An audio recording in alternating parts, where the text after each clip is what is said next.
نحمده ونصلي على رسوله الكريم أما بعد فأعوذ بالله من الشيطان الرجيم بسم الله الرحمن الرحيم رب اشرح لي صدري ويسر لي أمري واحلل عقدة من لساني يفقه قولي واجعل لي وزيرا من أهلي اللهم فقهنا في الدين اللهم انفعنا بما علمتنا وعلمنا ما ينفعنا وزدنا علما آمين يا رب العالمين سبحانك لا علم لنا إلا ما علمتنا إنك أنت العليم الحكيم۔ آج انشاءاللہ ہم 26 کلاس سٹارٹ کریں گے اور اس میں ہم غزوہ بدر کی ڈیٹیل پڑھیں گے۔ غزوہ بدر وہ جنگ ہے، وہ غزوہ ہے جس میں کہ بیسکلی آپ صلی اللہ علیہ وآلہ وسلم نے خود اس کو لیڈ کیا، خود اس کو اس میں شرکت کی، اور ایک ڈیسائسو وکٹری جس میں اللہ تعالیٰ نے مسلمانوں کے دی، اور یہ وہ جنگ ہے جس کا ذکر باقاعدہ اللہ تعالیٰ نے نام کے ساتھ قرآن مجید میں بھی کیا۔ غزوہ بدر اور غزوہ حنین یہ دو جنگیں ہیں، بیسکلی دو غزوات ہیں جن کا نام کے ساتھ ذکر آتا ہے قرآن مجید میں۔ اس کے علاوہ باقی اور بھی غزوہ احد اور غزوہ تبوک اور غزوہ احزاب ان کا ذکر آتا ہے لیکن نام کے ساتھ نہیں آتا۔ جن جنگوں کا نام مینشنڈ ہے قرآن مجید میں وہ دو ہی ہیں، بدر اور حنین۔ تو بدر کا ذکر کہاں آتا ہے؟ بدر کا صرف نام جو ہے وہ سورہ آل عمران میں آتا ہے۔ اللہ تعالیٰ فرماتے ہیں وَلَقَدْ نَصَرَكُمُ اللَّهُ بِبَدْرٍ وَأَنْتُمْ أَذِلَّةٌ فَاتَّقُوا اللَّهَ لَعَلَّكُمْ تَشْكُرُونَ، اور یقیناً اللہ نے تمہاری مدد کی بدر کے دن، حالانکہ تم کیا تھے؟ اذلہ، تم کمزور تھے، تم اتنے زیادہ کمزور تھے اور اللہ تعالیٰ نے بدر کے دن تمہاری مدد کی۔ فَاتَّقُوا اللَّهَ، تو اللہ کا تقوی اختیار کرو تاکہ تم شکر گزار بنتے جاؤ۔ تو اس کے نتیجے میں اب تم کیا کرو؟ اللہ کا تقوی اختیار کرو اور تم اس کے شکر گزار بنو۔ یعنی یہ آیت شروع میں پڑھنے کا اور شروع میں رکھنے کا مقصد کیا ہے کہ ہمیں پتہ چلے کہ مسلمانوں کی حالت اس دن کوئی اتنی اچھی نہیں تھی، کوئی اتنی مضبوط نہیں تھی کہ ہم کہیں جی پلیٹ میں رکھ کے انہیں وکٹری مل گئی، آرام سے انہیں جیت مل گئی، بڑے مزے سے وہ جیت گئے، ٹھیک ہے؟ ایسا کچھ نہیں تھا، بڑے مشکل حالات تھے، کمزور تھے، تعداد کم تھی، اور اللہ تعالیٰ نے ان کی مدد کی اور اس طرح انہیں اللہ تعالیٰ نے وکٹری جیت، انہیں اللہ تعالیٰ نے جیت سے نوازا، ٹھیک ہے؟ تو وہ کیا سٹوری تھی، سارا اس کی پریپریشن کیسے ہوئی، کیا ہوا، اس کا سارا جو پری بیٹل کمنٹری تھی وہ ہم آلریڈی پڑھ چکے ہیں۔ سورہ محمد میں اس سے ریلیٹڈ جو موٹیویشن دی گئی، سورۃ البقرہ میں جو دی گئی وہ ہم آلریڈی پڑھ چکے ہیں۔ اب ہم باقاعدہ غزوہ کو سٹارٹ کریں گے۔ 17 رمضان 2 ہجری میں یہ بیسکلی جنگ ہوئی تھی، غزوہ ہوا تھا، اور اس کے شروع میں سب سے پہلے مبارزہ ہوا۔ مبارزہ کیا ہوتا ہے؟ مبارزہ is basically face to face fight, 1 to 1 جنگ، آمنے سامنے جو جنگ لڑی جاتی ہے، ایک بندہ دوسرے بندے کو بلا کے اس سے لڑے گا۔ یعنی ابھی سب سے پہلے جو پوری جنگ ہے وہ اوپن نہیں کر دی جاتی کہ اوپنلی سارے آپس میں گتم گتا ہو جائیں، لڑ پڑیں، یہ نہیں ہوتا، بلکہ مبارزہ کیا ہوتا ہے؟ 1 to 1 فیس ٹو فیس جو فائٹ ہوتی ہے اس کا ہم اس میں سب سے پہلے مبارزہ پڑھیں گے، اور اس کے بعد پروفٹ صلی اللہ علیہ وآلہ وسلم کا اس میں رول کیا تھا۔ آپ نے اس میں جنگ بھی کی، لڑائی بھی کی، اور مسلسل دعا بھی کی۔ اس سے ریلیٹڈ حدیث دیکھیں گے۔ پھر اللہ تعالیٰ نے مدد کے لیے 1000 فرشتے بھیجے، جس کا ذکر سورۃ الانفال میں بھی آئے گا، اور سورۃ الانفال انشاءاللہ ہم اگلے لیسن میں کریں گے۔ اس کے بعد جنگ مکمل اوپنلی سٹارٹ ہو گئی، اس میں مختلف واقعات، جو اہم واقعات ہیں ان پہ ہم نظر ثانی کرتے جائیں گے، ان کو ہم دیکھتے جائیں گے۔ پھر ہمیں پتہ چلے گا کہ قریش کے جتنے بھی بڑے بڑے روسات ہیں نا، جتنے بھی لیڈر تھے، وہ سارے کے سارے اللہ تعالیٰ نے بدر میں ختم کر دیے، اور جو بچے تھے وہ کچھ تو بدر سے پہلے ہی فوت ہو گئے، مر گئے، جیسے کہ ولید بن مغیرہ، ٹھیک ہے، جس کے بارے میں ہم نے پڑھا تھا، سورۃ المدثر میں پڑھا تھا، اور بھی وہ جو بہت بڑا شاعر تھا، اور جس نے قرآن پہ ایمان لاتے لاتے اینڈ میں اس نے کہہ دیا تھا کہ نہیں جی یہ تو جادو ہے، یہ تو کچھ بھی نہیں ہے سوائے جادو کے، تو وہ آلریڈی مر چکا، ٹھیک ہے، اس سے پہلے تبھی موت اپنی مر چکا۔ اس کے علاوہ متم بن عدی ہیں، وہ آلریڈی مر چکے ہیں، دو کہ وہ مسلمانوں کے ہیلپر تھے لیکن تھے مشرک، سرداروں میں سے تھے، وہ بھی مر چکے۔ اب یہ غزوہ میں ہم دیکھیں گے بڑے بڑے مزید سردار مریں گے، اس کے بعد رہ کون جائے گا؟ صرف اور صرف ابو سفیان، جو کہ اینڈ تک چلیں گے اور 8 ہجری میں جا کے مسلمان ہو جائیں گے، اور رہ جائے گا جی ابو لہب۔ تو ابو لہب بھی تبھی موت اس جنگ کے بعد مر جائے گا، سارے سردار ختم ہو جائیں گے، بیسیکلی یہ بتانے کا مقصد ہے۔ پھر مال غنیمت کے ساتھ بدر میں کیا کیا گیا، یہ پہلی جنگ تھی جو کہ مسلمانوں نے لڑی، تو مال غنیمت کا جو حکم ہے وہ اسی کے بعد نازل ہوا سورۃ الانفال میں، انشاءاللہ اس کو ہم دیکھیں گے۔ اور پھر واپس خبر کیسے بھیجی گئی، لوگوں کا کیا رسپانس تھا، ابو لہب کا بیسیکلی رسپانس کیا تھا، اور 20 رمضان کو سورۃ الانفال کا نزول شروع ہوا۔ اور سورہ روم کو بھی ہم یہاں پہ ڈسکس کرنے والے ہیں۔ سورۃ الروم میں بیسیکلی پریڈکشن تھی، اللہ تعالیٰ نے پریڈکشن دی تھی کہ کچھ سالوں کے بعد کیا ہونے والا ہے، وہی ہوا ایگزیکٹلی 17 رمضان کو، ٹھیک ہے۔ ابھی اینڈ میں جب ہم سورہ روم پہ جائیں گے تب ہم دیکھیں گے۔ تو بیسیکلی ہم نے اس پوری غزوہ بدر میں کون کون سے صورتیں ہم نے ٹچ کی، قرآن مجید کا آپ کو ساتھ ساتھ آئیڈیا ہونا چاہیے اور پتہ ہونا چاہیے۔ سورہ آل عمران 123 میں بدر کا بائی نیم ذکر ہے۔ پھر ہم نے سورہ محمد اور سورۃ البقرہ کا جو سورہ محمد ہم نے پوری ٹچ کی، سمرائز کی۔ سورہ البقرہ جو ہے 143 آنورڈز ہم نے آلموسٹ 9 to 10 آیات تھا جس میں ذکر تھا، تو وہ ہم نے دیکھی۔ سورۃ الانفال ہم نیکسٹ لیکچر میں دیکھنے والے ہیں، اور سورۃ الروم کی 5 آیتیں ہم اس لیکچر میں دیکھنے والے ہیں۔ تو انشاءاللہ یہ بدر کا ٹاپک ہمارا کمپلیٹ ہو جائے گا۔ تو سب سے پہلے تو ہم میپ دیکھیں گے۔ یہ میپ مجھے انٹرنیٹ سے ملا تھا، جس کسی کی بھی محنت ہے اس کا نام نہیں لکھا ہوا تھا، لیکن بہت خوبصورت اور بہت زیادہ ڈیٹیلڈ ایکسپلینیشن اس میپ میں دی گئی، سٹیپ وائز دی گئی۔ اللہ تعالیٰ ان کو اجر دے جس کسی نے بھی یہ میپ بنایا۔ تو بیسکلی ہمیں نظر آ رہا ہے کہ یہ بدر کے کنویں ہیں، ٹھیک ہے، چھوٹے چھوٹے کنویں تھے بدر کے میدان پہ، اور یہ ایک بڑا کنواں تھا جس کا بیسکلی نام تھا بدر کا کنواں، اور اس کی بدر کے کنویں کے نام کی وجہ سے اس جگہ کو بھی بدر کہا جاتا تھا، بدر کا میدان۔ اور بدر کا کنواں کس نام کیسے پڑا تھا، جس شخص کا وہ کنواں تھا اس کا نام بیسکلی بدر تھا، تو اس کے نام پہ بیسکلی کنویں کا نام پڑا تھا۔ تو اوپر آپ دیکھ سکتے ہیں نارتھ کی طرف مدینہ ہے، نیچے ساؤتھ کی طرف مکہ ہے، مسلمان اس طرف سے آئیں گے اور پہلے پہنچیں گے بدر کے مقام پہ، ٹھیک ہے، اور مکہ والے جو ہیں وہ بعد میں پہنچیں گے، کیونکہ آپ صلی اللہ علیہ وسلم کو خبر پہنچ گئی تھی کہ وہ لوگ نکل رہے ہیں۔ اب یہ جو گرین سٹار آپ کو نظر آ رہا ہے یہ بیسکلی مسلمانوں کی آرمی ہے، اور مسلمانوں کی آرمی جو ہے انہوں نے پہلے اوپر کیمپ لگایا تھا جہاں پہ سٹار بنا ہوا ہے، لیکن یہ جو نیچے کو ایرو آ رہا ہے نا، یہ حضرت حباب بن منظر، ٹھیک ہے، انہوں نے فرمایا تھا، آپ صلی اللہ علیہ وسلم سے پوچھا کہ یا رسول اللہ صلی اللہ علیہ وسلم کیا یہ اللہ کا حکم ہے کہ آپ نے اتنی دور کیمپ لگایا ہے؟ تو آپ صلی اللہ علیہ وسلم نے فرمایا کہ نہیں، تمہارے پاس کوئی بہتر مشورہ ہے تو انہوں نے فرمایا کہ ہم ایسے کرتے ہیں کہ جو بدر کا کنواں ہے اس کے پاس جا کے ہم کیمپ لگائیں گے تاکہ پانی جو ہے ہم ان سے روک سکیں، ٹھیک ہے۔ یہ ڈیٹیل ہم نے پچھلی کلاس میں پڑھ لی تھی، لیکن اب پکٹوریل ڈسکرپشن ہم دیکھ رہے ہیں تو پکچرز کے ساتھ ہم یہاں پہ کور کر لیں گے۔ تو یہ کنواں جو ہے ہمارے پاس آ جائے گا، اور باقی یہ جو چھوٹے چھوٹے کنویں تھے نا، ان میں بیسکلی مسلمانوں نے مٹی ڈال کر ان کو بند کر دیا تاکہ مشرکین کو وہاں سے بھی پانی نہ مل سکے۔ اس کے بعد حضرت حباب کے مشورے پر مسلمانوں کی جو آرمی ہے وہ آگے آ گئی، آپ صلی اللہ علیہ وسلم نے ان کو آگے موو کیا اور بدر کے کنویں کے پاس وہ لوگ ہو گئے۔ اب قرآن مجید میں سورۃ الانفال میں بھی مینشنڈ ہے، اللہ تعالیٰ نے مسلمانوں کے لیے نیند بھیج دی اور سکینت نازل کی، تو مسلمانوں کو اونگ آ گئی، نیند آ گئی، اور ان کا تھوڑا سا آرام بھی ہو گیا، اور صبح وہ لوگ فریش تھے۔ اور اسی رات کو بارش بھی ہوئی، اللہ تعالیٰ نے اتنی ہی بارش برسائی کہ ریت جو تھی وہ جم جائے، نہ وہ زیادہ سلپری ہو کہ مسلمان پھسلتے ہی رہیں، اور نہ ہی وہ کیچڑی بن جائے کہ جی پاؤں ہی اندر دبتے رہیں، بلکہ ایک اچھی طریقے کی زمین تیار ہو گئی جنگ لڑنے کے لیے، اور اس کا ذکر بھی سورۃ الانفال میں موجود ہے۔ یہ بیسکلی وہ مدد ہے جس کا ذکر ابھی ہم نے سورۃ آل عمران کی آیت میں پڑھا نا 123 میں، کہ اللہ نے مدد کی، تو اللہ نے بارش کے ذریعے مدد کی، اللہ نے نیند بھیج کر مدد کی، اللہ تعالیٰ نے سکینت اتار کے مدد کی، اور اللہ تعالیٰ نے فرشتوں کے ذریعے بھی مدد کی، ٹھیک ہے، فرشتوں کا ذکر ابھی آگے آئے گا۔ اب یہ فرائیڈے 17 رمضان 2 ہجری، ٹھیک ہے، اس کی بات ہے۔ یہ نیچے دیکھیے، یہ جو پینٹاگون بنا ہوا ہے 5 کارنرز والی پکچر براؤن کلر کی، یہ بیسکلی آپ سمجھیں مکہ کی آرمی ہے جو اب مکہ کی طرف سے آ رہی ہے، جس کا لیڈر کون تھا؟ ابو جہل۔ آپ صلی اللہ علیہ وآلہ وسلم نے اب کیا کیا، اپنی آرمی جو تھی پورا لشکر اس کو یہ 3 روز میں ڈیوائڈ کر دیا، ٹھیک ہے، یہ میں نے لاسٹ کلاس میں بھی بتایا تھا، صفیں بنانے کا کانسیپٹ اس سے پہلے دنیا میں موجود نہیں تھا، آپ صلی اللہ علیہ وآلہ وسلم نے اس کو انٹروڈیوس کروایا، اور اور ڈیفینیٹلی وحی کے ذریعے سے آپ صلی اللہ علیہ وسلم نے اس کو انٹروڈیوس کروایا. اور آپ نے کیا کیا, 3 صفیں بنوائی. پہلی صف میں آپ نے ان کو کھڑا کیا جن کے پاس چاقو تھے, دوسری صف میں تیر کمان والے لوگ تھے, اور آخری صف میں تلوار والے صحابہ تھے. ٹھیک ہے, یہ ہم نے پچھلی کلاس میں پڑھ لیا تھا. تو صفیں بنا کر بیسکلی آپ صلی اللہ علیہ وسلم نے نظم و ضبط قائم کر کے ایک باقاعدہ جنگ لڑنے کو بیسکلی تیار کیا. تیاری بالکل سٹارٹ ہو گئی, شروع ہو چکا سارا سسٹم.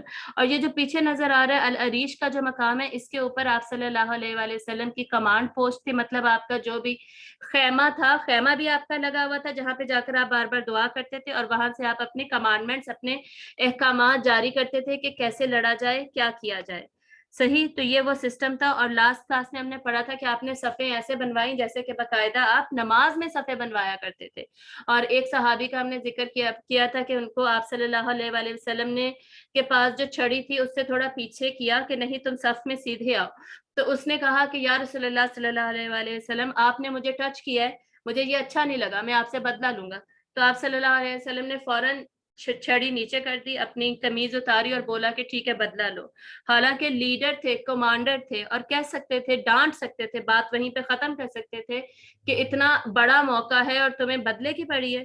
لیکن آپ صلی اللہ علیہ وسلم نے سوچا کہ نہیں, جیسے کہ بیسکلی ایک مسلمان کو یا ایک لیڈر کو سوچنا چاہیے کہ نہیں, عدلے کا بدلہ, انصاف وہیں پہ ہونا چاہیے. انصاف کے بغیر, نظم و ضبط کے بغیر ہم آگے نہیں جا سکتے, اور ایون فتح بھی نہیں مل سکتی. ٹھیک ہے, تو وہ صحابی جو تھے, تو آپ صلی اللہ علیہ وسلم جب سامنے کھڑے ہوئے تو ان صحابی نے فوراً آپ صلی اللہ علیہ وسلم کو گلے لگا لیا اور آپ کو چومنے لگا, اور کہنے لگا کہ یا رسول اللہ صلی اللہ علیہ وسلم, میں بیسکلی آپ سے برکت حاصل کرنا چاہتا تھا, اس وجہ سے میں نے یہ کیا. تو یہ واقعہ بھی ہوا تھا اور ہم نے پڑھا تھا. آگے دیکھتے ہیں. اب یہ جو قریش, نیچے اب قریش کی آرمی آپ کو نظر آ رہی ہے, ٹھیک ہے, یہ براؤن سے کلر کا پینٹاگون. تو اس میں سے مبارزہ اب ہوگا. سب سے پہلے جیسے کہ میں نے بتایا تھا, مبارزہ میں کیا ہوتا ہے, یہ اپنی پوری آرمی میں سے, لشکر میں سے, یہ لوگ کتنے تھے, آلموسٹ 1000. ٹھیک ہے, 1000 قریش کے لوگ تھے, اور مسلمان کتنے تھے, تقریباً 313 آپ سمجھ لیں. تو انہوں نے سب سے پہلے مبارزے کے لیے اپنے 3 بہادر لوگ بھیجے. وہ کون تھے, عتبہ بن ابی ربیعہ, ٹھیک ہے, شیبہ بن ابی ربیعہ, اور الولید بن عتبہ, جو کہ اسی عتبہ کا بیٹا تھا. شیبہ کون ہے, شیبہ عتبہ کا بھائی تھا. صحیح, یہ عتبہ وہی ہے جو کہ پچھلی کلاس میں ہم نے پڑھا تھا, بار بار جو کہ کہہ رہا تھا کہ جنگ نہ لڑی جائے, ہم کیا اپنوں کو ہی ماریں گے, ہم اپنوں کو ماریں گے تو ہمیں کیا ملے گا, ہمیں واپس چلا جانا چاہیے. ٹھیک ہے, مکہ میں بھی یہ یہی کہہ رہے تھے, اور اس میدان میں بھی آ کر یہ مسلسل یہی کہہ رہے تھے. لیکن ابو جہل نے انہیں بزدلی کے اتنے تانے دیے کہ انہوں نے ڈیسائیڈ کیا نہیں, سب سے پہلے اب میں ہی جاؤں گا, میں جاؤں گا اور میں لڑوں گا. تو عتبہ, اس کا بھائی شیبہ, اور اس کا بیٹا الولید, یہ وہاں پہ اب موجود ہے مبارزہ کرنے کے لیے. تو عتبہ جو ہے, عتبہ اور شیبہ جو ہے نا, یہ اراؤنڈ 50s میں ہوں گے, اور الولید ان کا بیٹا ہے تو ڈیفینیٹلی وہ ینگ ہوگا. ٹھیک ہے, تو انہوں نے جا کے للکارا, آواز دے کہ جی کون ہے جو ہم سے لڑنے کے لیے آئے گا. تو سب سے پہلے 3 انصاری اٹھے. انصاری کون تھے, عبداللہ ابن رواحہ, آف ابن افرا, اور معوذ ابن افرا. ٹھیک ہے, یہ 3 پہلے اٹھے. تو یہ جو قریش کے لوگ تھے, انہوں نے کہا کہ بھئی ہم تو تمہیں نہیں جانتے, تم کون ہو, ہم تم سے لڑنے ہی نہیں آئے, ہماروں کو بھیجو, قریش والوں کو بھیجو. تو وہ واپس بیٹھ گئے, آپ صلی اللہ علیہ وسلم کے اشارے پہ واپس بیٹھ گئے, اور آپ صلی اللہ علیہ وآلہ وسلم نے پھر حضرت علی کو بھیجا, حضرت حمزہ بن عبد المطلب کو بھیجا, اور حضرت عبیدہ ابن حارث کو بھیجا. ٹھیک ہے, رضی اللہ تعالیٰ عنہ. حضرت عبیدہ کون تھے, حضرت عبیدہ بیسکلی آپ صلی اللہ علیہ وآلہ وسلم کے جو والد تھے نا عبداللہ, ان کے 2nd کزن تھے. صحیح, تو وہ عمر میں ذرا بڑے تھے. حضرت عبیدہ کی بات ہو رہی ہے. وہ بیسکلی انہوں نے پھر عتبہ سے فائٹ کی. حضرت حمزہ آپ کو پتہ ہے آپ صلی اللہ علیہ وآلہ وسلم کے چچا تھے, انہوں نے شیبہ سے فائٹ کی. اور حضرت علی آپ کو پتہ ہے جوان تھے, تو ولید بھی جوان تھا, حضرت علی نے پھر ولید سے فائٹ کی, لڑائی ہوئی, باقاعدہ جنگ کا آغاز ہوا, اور عبیدہ نے عتبہ پہ حملہ کیا. اور دونوں کی لڑائی میں بیسکلی یہ ہوا کہ جو عتبہ تھا اس نے حضرت عبیدہ رضی اللہ تعالیٰ عنہ کی ٹانگ پہ حملہ کیا, ان کی ٹانگ کٹ گئی. صحیح, تب تک حضرت علی اور حضرت حمزہ جو تھے وہ شیبہ اور الولید کو قتل کر چکے تھے, مار چکے تھے. اب یہ پکچرز بنانے کا مقصد یہی ہے کہ آپ کو کنفیوژن نہ ہو جائے, میں اتنے سارے نام لوں گی تو آپ مکسچر ایک نہ بن جائے. ٹھیک ہے, آپ لوگ ڈائریکٹلی یہ پکچر دیکھتے جائیے اور سمجھتے جائیے. تو حضرت حمزہ اور حضرت علی نے اپنے اپنے جس کو وہ فیس کر رہے تھے اس کو مار ڈالا. حضرت عبیدہ اور یہ عتبہ کا مقابلہ بھی چل رہا تھا, اور عتبہ نے حضرت عبیدہ کی ٹانگ کاٹ دی تھی, لیکن حضرت حمزہ اور علی فارغ ہو کے عتبہ کی طرف آئے اور عتبہ کا بھی خاتمہ کر دیا. قریش کے تینوں بندے وہیں پر مارے گئے. حضرت عبیدہ انتہائی زخمی ہو چکے تھے, ان کو وہاں سے لے جایا گیا, اور اس جنگ کے بعد انہی زخموں کی تاب نہ لاتے ہوئے ان کی وفات ہو گئی, شہید ہو گئے بیسکلی حضرت عبیدہ جنگ ختم ہونے کے بعد. تو یہاں سے البتہ مسلمانوں کو یہاں پر شروع میں ہی فتح ملی. یہ آپ دیکھ رہے ہیں وہی سلسلہ جو میں نے آپ کو بتایا تھا, حضرت عبیدہ اور رتبہ کی فائٹ ہو رہی ہے, اور یہ حضرت حمزہ اور علی ان کی طرف جا رہے تھے, اور یہاں پہ آپ دیکھیں حضرت عبیدہ کا کلر جو ہے گرین وہ لائٹ ہو چکا ہے, یعنی کہ یہ زخمی ہو چکے ہیں, اور الٹیمیٹلی پھر بعد میں ان کی شہادت ہو جائے گی. اب قریش نے حملہ کر دیا پوری طاقت کے ساتھ, اور قریش کا حملہ کرنے کا کیا طریقہ تھا, کوئی صفے وغیرہ نہیں تھی, کوئی نظم و ضبط نہیں تھا, بلکہ سارے کے سارے حملہ کریں اور ریٹریٹ کریں, واپس آئیں حملہ کریں, واپس آئیں حملہ کریں. یہ بیسکلی ان کا یہ ایک ٹیکنیک ہوتی تھی. تو یہ انہوں نے اپنائی اور انہوں نے حملہ کر دیا مسلمانوں کے اوپر. اوپن اٹیک تھا یہ. اور سب سے پہلے آپ صلی اللہ علیہ وآلہ وسلم نے اب مسلمانوں کو حکم کیا دیا تھا, آپ صلی اللہ علیہ وآلہ وسلم نے حکم دیا تھا کہ سب سے پہلے جو ہے وہ یہ جو ہے تیر پھینکنے والے یہ حملہ کریں گے, ٹھیک ہے. آپ صلی اللہ علیہ وسلم نے فرمایا تھا کہ جیسے ہی قریش کے لوگ مشرکین قریب آئیں گے تم تیر پھینکنا, لیکن کچھ تیر بچا کے بھی رکھنا, اور جب وہ زیادہ قریب آ جائیں گے تو تم لوگ تلواریں اور چاقو نکال لینا, اور اس کے بعد اینڈ میں دوبارہ تیروں سے حملہ کرنا, ٹھیک ہے. تو تیروں سے حملہ شروع میں کیا جائے گا اور اینڈ میں کیا جائے گا, درمیان میں تلوار اور چاقو استعمال کیے جائیں گے. یہ آپ صلی اللہ علیہ وسلم کا حکم ہے جو کہ ہمیں کتابوں سے ملتا ہے. اور یہاں پر اب آپ دیکھ رہے ہیں کہ مسلسل دھواں دار جنگ ہو رہی ہے, اور یہاں پہ یہ چاقو وغیرہ مارے جا رہے ہیں. اور اب یہاں پہ ہم دیکھ رہے ہیں اتنے زیادہ شدید حملے کے بعد الٹیمیٹلی قریش کے لوگ جو ہے وہ واپس پلٹ رہے ہیں, مزید واپس پلٹ رہے, اور اب بھاگ رہے ہیں. انفینٹری مطلب یہ جو تلوار والے لوگ تھے, ٹھیک ہے, تلوار باز تھے سارے, انہوں نے حملہ کیا اور یہ لوگ واپس پلٹنے لگے. واپس پلٹ کر اب یہ لوگ بھاگ رہے ہیں. بھاگے یہ کیسے تھے, گروپس میں, قریش کے لوگ گروپس میں ڈیوائیڈ ہو کر واپسی کی طرف بھاگے تھے, اور الٹیمیٹلی چلے گئے. اب یہ کیا ہو رہا ہے, یہ نیچے جو گرین شیپ بنی ہوئی ہے یہاں سے ہمیں پتہ چل رہا ہے کہ جو مسلم آرمی تھی وہ بیسکلی یہاں پہ آ کے اب انہوں نے سٹے کیا, ٹھیک ہے. اور 17 کو یہ جنگ ہوئی, تقریباً 5 گھنٹے یہ جنگ چلی ہے, اور 3 دن پھر مسلمان وہاں پر سٹے کیا ہے. انہوں نے کیوں سٹے کیا یہ ابھی ہم آگے جا کے پڑھنے لگے. اب ہم دیکھیں گے جنگ کے دوران ہونے والے انڈیویجول واقعات, ٹھیک ہے, الگ الگ سے جو واقعات, کس کا قتل کیسے ہوا, اور چھوٹے چھوٹے مسلمانوں کی بہادری, یہ سارے کچھ واقعات جو ہمیں ملتے وہ ہم دیکھنے جا رہے ہیں. یہ جو میپ ہے یہ میں نے صرف اس وجہ سے رکھا ہے کہ ہو سکتا ہے آپ میں سے کسی کو ضرورت پڑے کسی ایک پکچر میں میپ دکھانے کی, تو یہ بہت اچھا میپ تھا, اس کی بھی ڈسکرپشن بہت اچھی تھی, بہت خوب تھی, اس وجہ سے اس کو میں نے ایڈ کر دیا. جو بھی اسے کاپی کرنا چاہے وہ کر سکتا ہے. تو اب ہم دیکھیں گے کہ آپ صلی اللہ علیہ وآلہ وسلم کا بیسکلی اس جنگ میں رول تھا کیا.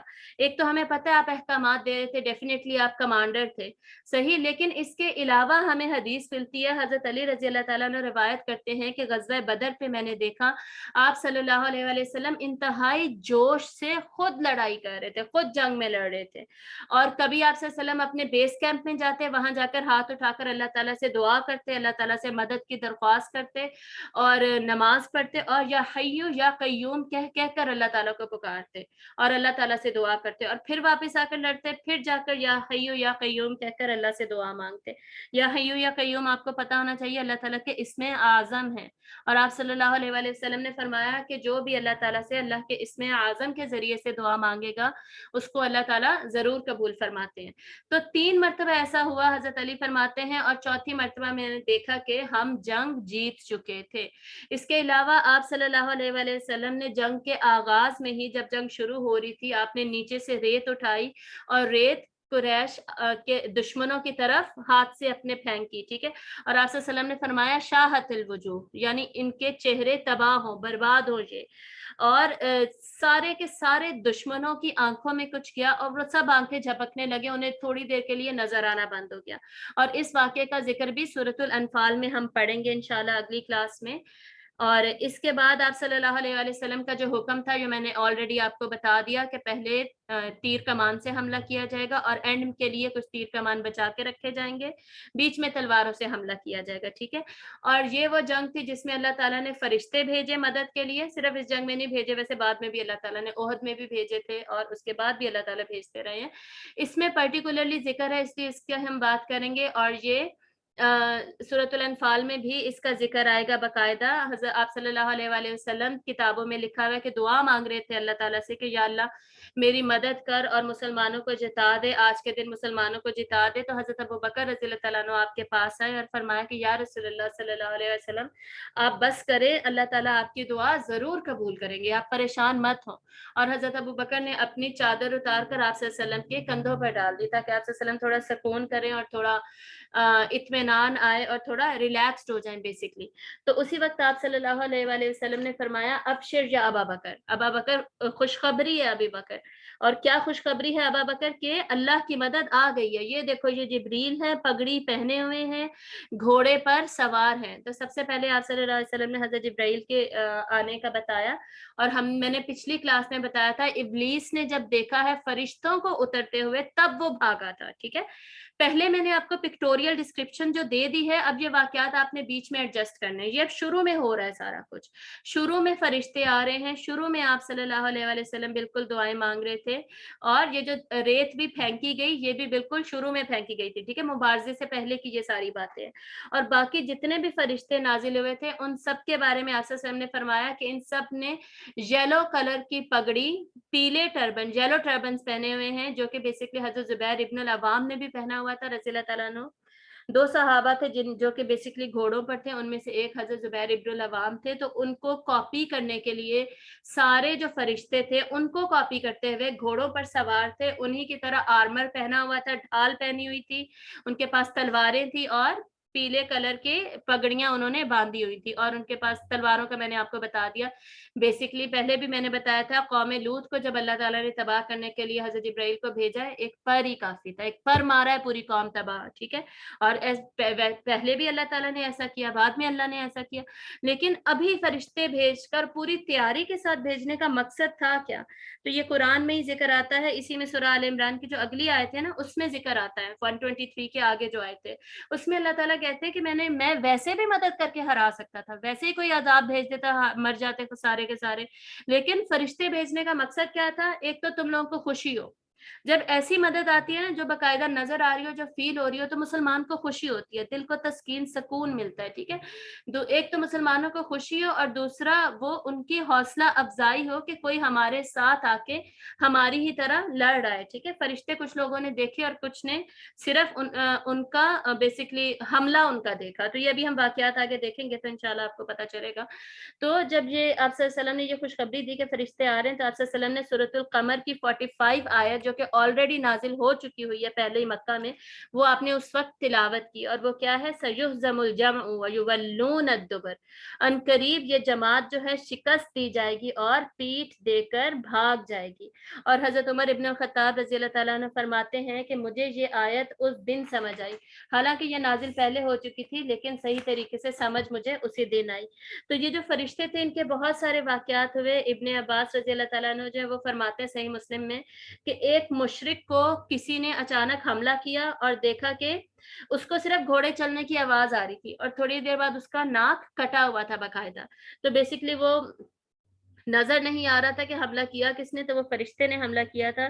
اسی طرح ایک مسلمان نے حملہ کرنے کے لیے تلوار اٹھائی، جیسے ہی اس نے تلوار اٹھائی تو وہ جو مشرک تھا وہ آلریڈی مر چکا تھا، ٹھیک ہے. تو یعنی کہ تلوار اٹھائی مسلمان نے تھی، انسان نے تھی، لیکن قتل فرشتہ آلریڈی کر چکا تھا. اس کے علاوہ حضرت عباس رضی اللہ تعالیٰ عنہ کا ہمیں واقعہ ملتا ہے جو آپ صلی اللہ علیہ وسلم کے چچا تھے اور اس وقت مشرکوں کی طرف سے لڑ رہے تھے. تو وہ فرماتے ہیں ان کو جب پکڑ کے لایا گیا، ایک انصاری نے بیسکلی انہیں پکڑا ہوا تھا. تو وہ حضرت عباس جو ہیں اس وقت مسلمان نہیں تھے زیادہ تر کی رپورٹس کے مطابق. تو وہ آپ صلی اللہ علیہ وسلم کو کہتے ہیں کہ مجھے اس نے نہیں پکڑا, یہ انصاری اتنا کمزور سا ہے بھائی, اس نے مجھے نہیں پکڑا. یعنی وہ یہ بتانا چاہتے تھے کہ میں اتنا بہادر ہوں, یہ کمزور سا, یہ مجھے نہیں پکڑ سکتا, اس نے نہیں مجھے پکڑتا. تو آپ صلی اللہ علیہ وسلم نے فرمایا کہ ہاں تم صحیح کہہ رہے ہو کہ اس نے تمہیں نہیں پکڑا, بلکہ وہ فرشتہ تھا جس نے اس کی مدد کی اور اس نے تمہیں پکڑنے میں مدد کی ہے. ٹھیک ہے, یہ واقعہ ہمیں ملتا ہے. پھر ایک اور واقعہ ہے جس میں ایک راوی فرماتے ہیں کہ میرے والد جو کہ جنگ میں لڑے تھے غزوہ بدر میں, انہوں نے مجھے بتایا کہ میں نے تلوار اٹھائی ہی تھی کہ بندہ مارا گیا اور میں جان گیا تھا کہ میری مدد کی گئی ہے. ٹھیک ہے, تو اس طرح کے بہت سارے واقعات ہیں جو کہ ہمیں غزوہ بدر میں فرشتوں کی مدد کی ملتے ہیں. اور آپ اس سے سیکھ کیا رہے ہیں؟ ہم سب اس سے یہ سیکھ رہے ہیں کہ اللہ کی مدد بیسکلی تب آتی ہے جب ہم بھی کام کرنے کے لیے تیار ہوتے ہیں, جب ہم بھی اپنی ایفرٹ پٹ کرتے ہیں, کوشش کرتے ہیں. کبھی بھی ایسے نہیں ہوا, ہم دیکھ رہے ہیں واقعات میں کہ مسلمان نے کچھ کیا ہی نہیں, تلوار بھی نہیں اٹھائی. تلوار اٹھائی ہے تو آگے سے اگلا بندہ مرا ہے, ویسے ہی فرشتوں نے مدد نہیں کرتی.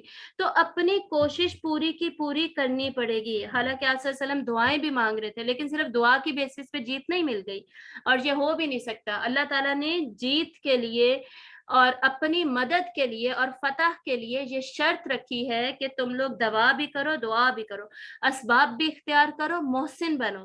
ٹھیک ہے, ایکسیلنٹ لیول کے اسباب اختیار کرو, مکمل اسباب اختیار کرو, اور اللہ سے مکمل بہترین طریقے سے دعا بھی کرو.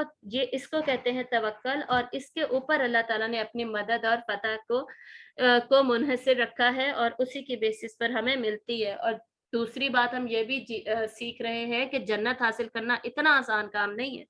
آخر انہوں نے اتنی بڑی جنگ لڑی, اسی لیے بدر کے جو غازی تھے اور جو شہید تھے ان کا اتنا زیادہ مقام تھا, جس کے بارے میں اینڈ میں جا کے انشاءاللہ ہم ان کے سٹیٹس کے بارے میں پڑھیں گے. کیوں تھا ان کا اتنا سٹیٹس؟ انہوں نے محنت کی تھی, انہوں نے اس کو ارن کیا تھا, اور انہوں نے جنت کو کوئی ارن کر نہیں سکتا. ٹھیک ہے, لیکن کچھ تو پرائز پے کرنی ہوگی نا جنت کو حاصل کرنے کے لیے. تو یہ وہ پرائز تھی جو کہ وہ پے کر رہے تھے اپنی ایفرٹس, اپنی کوشش, اپنی محنتوں کے نتیجے میں جنت حاصل کرنے کے لیے. اور آج ہم کیا سمجھتے ہیں کہ ہم نہ کسی ٹیسٹ سے گزرے, نہ کوئی مشکل ہو, نہ کچھ ہمیں کوئی پرائز ہمیں پے کرنی پڑے, اور بس ہمارا مسلمان ہونا ہی کافی ہے, جی ہم جنت میں چلے جائیں. ہم یہ سمجھتے ہیں پیدائشی مسلمان ہونا ہی کافی ہے. تو بھئی ایسا نہیں ہے. اس کے بعد حضرت عمیر ابن الحمام کا واقعہ ہوتا ہے. ٹھیک ہے, حضرت عمیر ابن الحمام جو ہیں وہ وہاں پر بیٹھے ہوئے تھے, جنگ سٹارٹ ہونے سے پہلے کی بات ہے, اور کھجوریں کھا رہے تھے. تو کھجوریں کھاتے کھاتے آپ صلی اللہ علیہ وآلہ وسلم نے سب کو حوصلہ افزائی کرنا شروع کی, سب کو موٹیویٹ کرنا شروع کیا کہ اٹھو, سارے کے سارے اٹھو, جنت کی طرف جاؤ. وہ جنت جس کا عرض آسمان اور زمین سے بھی زیادہ ہے. ہر جنت کا عرض جو ہے وہ آسمان و زمین سے زیادہ ہے. یہ ہمیں قرآن سے بھی پتہ چلتا ہے اور حدیث سے بھی پتہ چلتا ہے. تو یہ کھجور کھا رہے تھے, تو انہوں نے بولا بخن بخن, یعنی یہ کیا بات ہوئی, یہ کیا بات ہوئی. تو آپ صلی اللہ علیہ وسلم نے فرمایا کہ کیا مطلب بخن بخن. تو انہوں نے فرمایا کہ یہ کیا بات ہوئی کہ میں کھجور کھا رہا ہوں بیٹھ کے, اور سامنے جنت ہے, اور اتنی بڑی چیز کے لیے میں جا ہی نہیں رہا. تو آپ صلی اللہ علیہ وسلم نے فرمایا کہ ہاں تم اہل جنت میں سے ہی ہو. آپ نے اسے فوراً اسی وقت خوشخبری دے دی. تو انہوں نے کہا, جو صحابی تھے حضرت عمیر, انہوں نے کہا کہ اگر میں جنتی ہوں تو میں یہ کھجوریں کیوں کھا رہا ہوں. انہوں نے وہیں پہ کھجوریں پھینکی, تلوار اٹھائی, فوراً اندر گھسے اور شہید ہو گئے. یعنی یہ بیچ کا ہی واقعہ ہے جو کہ بیچ میں ہوا ایک موقع پر, اور انہیں اللہ تعالیٰ نے شہادت نصیب فرمائی. یہ واقعہ ہمیں ملتا ہے. اور اس کے بعد ہمیں واقعہ ملتا ہے حضرت عکاشہ رضی اللہ تعالیٰ عنہ کا. حضرت عکاشہ لڑ رہے تھے جنگ کے اندر کہ ان کی تلوار ٹوٹ گئی. ٹھیک ہے, وہ ٹوٹی ہوئی تلوار کے ساتھ آپ صلی اللہ علیہ وسلم کے پاس آئے, بتایا کہ اب میں کیا کروں. ظاہر مسلمانوں کے پاس اتنا اسلحہ نہیں تھا, اور ویسے بھی شروع میں مسلمان امیر بھی نہیں تھے, کچھ بھی نہیں تھا ان کے پاس, غریب تھے, بہت زیادہ مسکین تھے. تو آپ صلی اللہ علیہ وسلم نے ان کو ایک تنکا دیا اور کہا کہ جاؤ اس سے جا کے لڑو. اب انہوں نے بھی یہ نہیں, آگے سے صحابی نے کہا کہ یہ تنکا, اس سے میں کیا لڑوں, اس سے کیا ہوگا, آپ میرے ساتھ مذاق کر رہے ہیں وغیرہ وغیرہ. ان کا بھی توکل دیکھیں, اور ان کا آپ صلی اللہ علیہ وسلم پر بھی اعتماد اور بھروسہ دیکھیں کہ انہوں نے تنکا اٹھایا اور جا کے لڑنے لگے. اور جیسے انہوں نے تنکے سے حملہ کیا, وہ ایک چمکتی ہوئی تیکھی بڑی تلوار بن گیا, اور اس تلوار سے وہ لڑتے رہے اور جیتے الٹیمیٹلی. اس کے بعد اس تلوار, یہی تلوار وہ ہر جنگ میں استعمال کرتے, اور الٹیمیٹلی جو یمامہ کی جنگیں ہوئی تھی اس میں وہ شہید ہوئے اور اس تلوار کے ساتھ ہی ان کو دفنا دیا گیا، ٹھیک ہے، کیونکہ معجزاتی تلوار تھی نا، جیسے جو بھی معجزاتی چیزیں جس صحابی کی تھی وہ سب ان کے ساتھ بیسکلی دفنا دی گئی تھی۔ بہت سارے واقعات ہمیں ملتے ہیں، انہی میں سے ایک یہ واقعہ ہے۔ اب یہاں پہ بھی دیکھیں ہمیں اللہ تعالیٰ پر توکل صحابہ کا کتنا زیادہ تھا کہ بالکل ڈرے نہیں، گھبرائے نہیں کہ تنکے کے ساتھ میں کیا کروں گا، میرے پاس کوئی اسباب ہی نہیں ہے۔ جتنا میکسیمم وہ کر سکتے تھے نا اتنا انہوں نے کیا۔